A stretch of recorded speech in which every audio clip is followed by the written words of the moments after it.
Bonjour à tous, j'espère que vous allez bien. Me revoici après cette longue pause pour vous parler aujourd'hui du film Mulan. Avant tout, pour répondre à certains commentaires, certaines questions qui m'ont été posées, non, je n'avais pas arrêté ma chaîne, j'ai eu simplement besoin de temps pour faire autre chose, et j'avais pas vraiment trouvé les moyens de faire une nouvelle vidéo. Bon visionnage, n'oubliez pas de vous abonner, de mettre le petit pouce si vous avez aimé. Mulan, c'est parti. Fermez les portes! 6 de nos villes du Nord sont tombées au cours d'une attaque coordonnée. Leur chef se bat aux côtés d'une sorcière.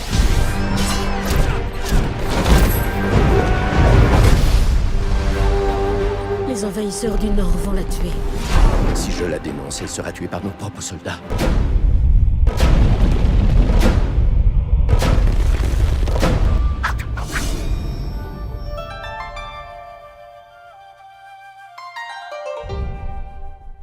Alors oui, je sais.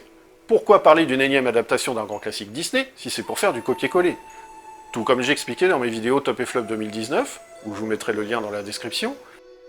Mais si vous prenez l'exemple du Roi Lion d'Aladin, ou même de la Belle et la Bête, ça n'a aucun sens, aucun intérêt.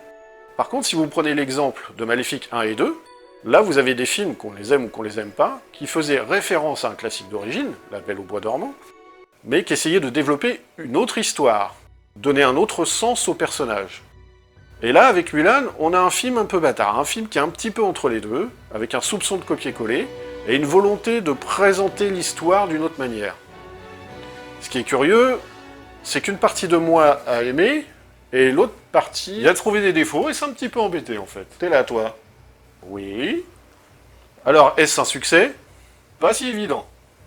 Oui, et il faut voir le développement, il faut voir la distribution de ce film. Il est d'abord sorti en Chine au cinéma, puis aux États-Unis, sur la plateforme Disney+, pour la modique somme de 30 ou 35 $. Ensuite, ce fut le tour du Canada et du Québec, le 4 septembre. Ça arrivera en France début décembre. C'est un peu chaotique. Attention, à partir de maintenant, je vais spoiler. Le casting, globalement très bon, avec un Donnie Yen que j'adore.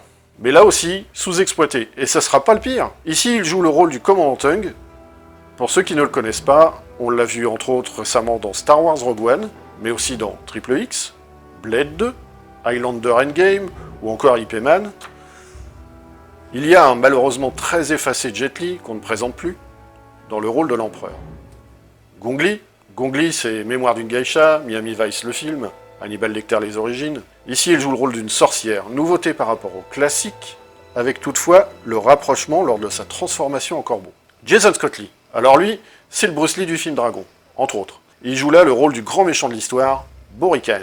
Et il y a pour finir, dans le rôle titre, celle par qui l'essentiel des polémiques vont arriver, Liu Lifei, parfait inconnu pour moi.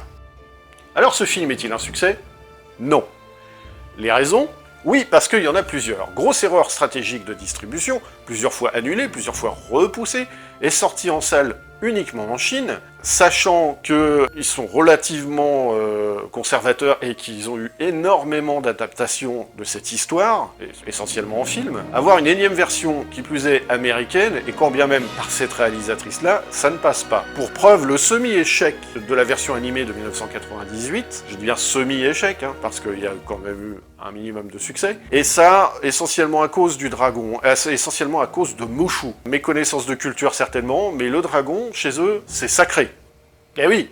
Du coup, ils se sont dit, on va remplacer le dragon par un phénix. Symbole de renaissance et de renouveau, ce qui colle au personnage, et l'évolution du personnage dans le film, mais malheureusement, ça ne prend pas.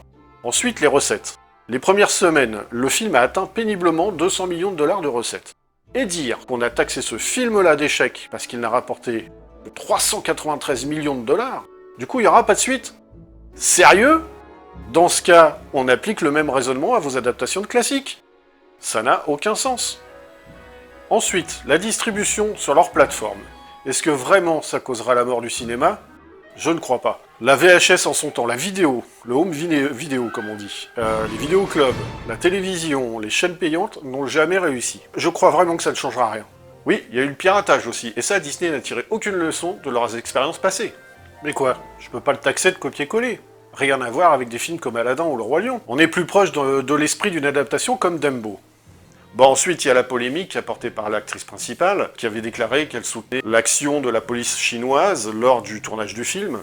Et il y a d'autres raisons, hein, mais ça on vous passe les détails. Bon, ça a fait un peu tâche quand même, hein, aux yeux du monde. En tout cas, le style donné à ce film sera définitivement asiatique. J'entends par là les films dits de sabre, autrement appelés Shanbara. Ce sont des films qui sont énormément chorégraphiés, avec beaucoup de ralentis, beaucoup d'effets de mouvement, de style, avec beaucoup de voltige. Ceci dit, enfin un film où le personnage principal, féminin, ne tombe pas dans les clichés inutiles, si ce n'est au niveau de la coupe de cheveux. En effet, dans la version animée, le personnage se coupait les cheveux pour se fondre dans la masse. Ici, on a un personnage qui se cache les cheveux. Alors pourquoi? Peut-être pour affirmer sa féminité, allez savoir. Encore une fois, le message du féminisme est clairement présent, mais il est quand même bien aseptisé, parce qu'ici, elle n'est tolérée que par rapport aux intérêts qu'elle sert, c'est-à-dire le peuple, surtout l'empereur, mais mieux développé, malgré tout, que la plupart des films qu'on a pu voir ces derniers temps.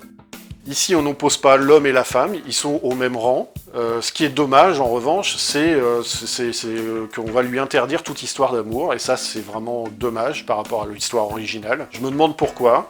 Pour pas faire de copier-coller. En effet, mais ceci dit, ça ne gâche rien à l'histoire. Un homme et une femme peuvent tomber amoureux à n'importe quel moment. En effet. À ceux qui attendent des chansons, il y en a pas. Ça ne chante pas dans ce film. À ceux qui, comme moi, au départ, avaient peur à un copier-coller, ici c'est pas le cas, ou très peu. Par contre, il y a des grands absents, comme ceux qui attendaient par exemple Mouchou, comme je suis expliqué tout à l'heure sur le sujet. À part la sorcière, malheureusement, les autres acteurs ne sont pas bien développés. On est l'exemple de l'empereur, où vous le verrez si vous n'avez pas encore vu le film. Alors, film de commande, évidemment. Chez Disney, c'est devenu une mode, adapter les grands classiques en film. C'est plus une surprise. Le film n'est pas mauvais en soi, c'est même un bon divertissement, c'est beau à regarder, parfois indigeste dans le mélange décor naturel et de synthèse. Est-ce que c'est dû au reshoot commandé par Disney après la projection test en Chine? Mais il arrive trop tard, trop d'adaptations, et c'est un peu limite pour la petite reprise des salles obscures après le confinement. Voilà, vous l'aurez compris, un film que j'ai aimé regarder en famille, où j'ai passé un bon moment, où une partie de moi a aimé, et l'autre partie a bloqué sur des choses qui sont impardonnables pour un blockbuster de ce calibre-là. Ceci étant, regardez-le, vous passerez un bon moment, c'est comme je viens de vous le dire, c'est beau à regarder. Et malheureusement, ça s'arrête là. Salut!